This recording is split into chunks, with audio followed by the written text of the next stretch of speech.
Is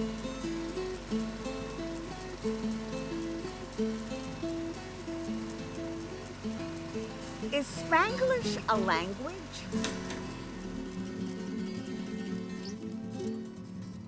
Tato Laviera.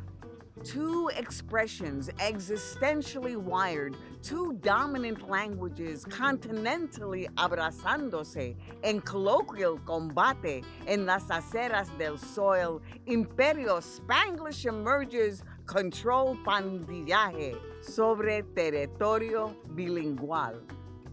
Tato Laviera, like many New Yorkers, walked in the beat and in between two languages, embracing and normalizing what Spanglish came to be, a celebration of aquí y allá.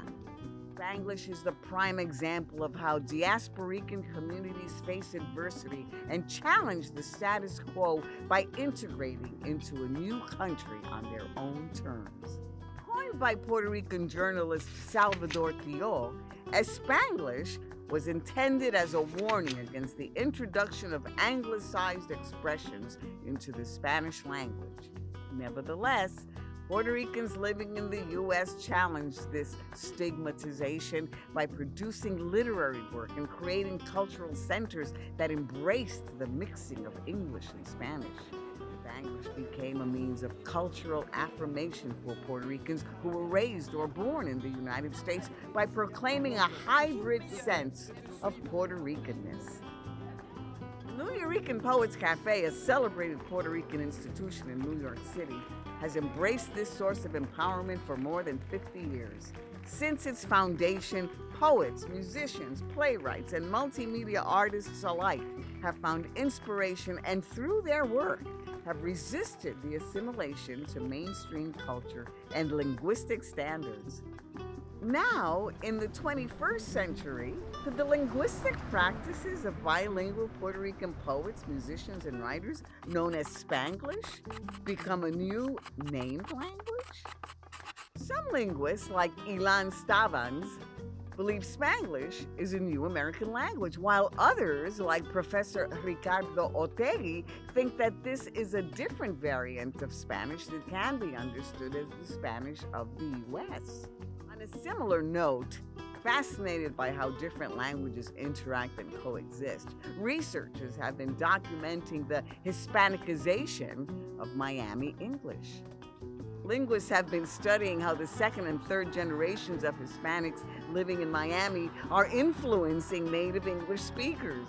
Known as calc, Miamians are making literal translations and borrowing phrases from the Spanish language.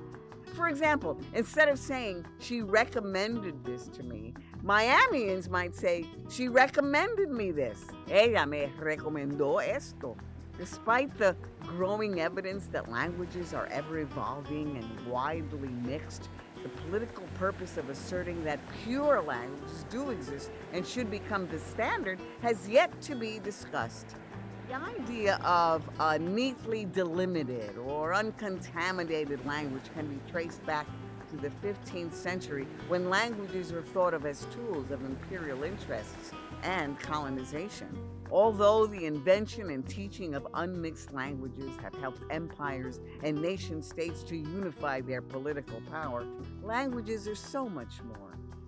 Far from being a disciplinary tool, they encompass a gamut of signs, gestures, and sounds that have emerged over time and have become meaningful in their contexts, allowing people to express their rich and pluralistic identities. From poets like P.D. Thomas, El Padre de los New Yorkers, Miguel Algarín, Reverend Pedro Pietri, Sandra Maria Esteves, Lois Elaine Griffith, and Tato Laviera to Mariposa, a vast list of artists has emerged whose work embraces a new American language, a linguistic repertoire that more appropriately represents their diasporic experience.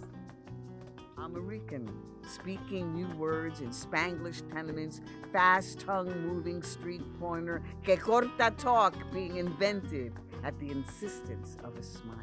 American abounding inside so many ethnic English people, and out of humanity we blend and mix all that is good. American, integrating in New York and defining our own destino, our own way of life.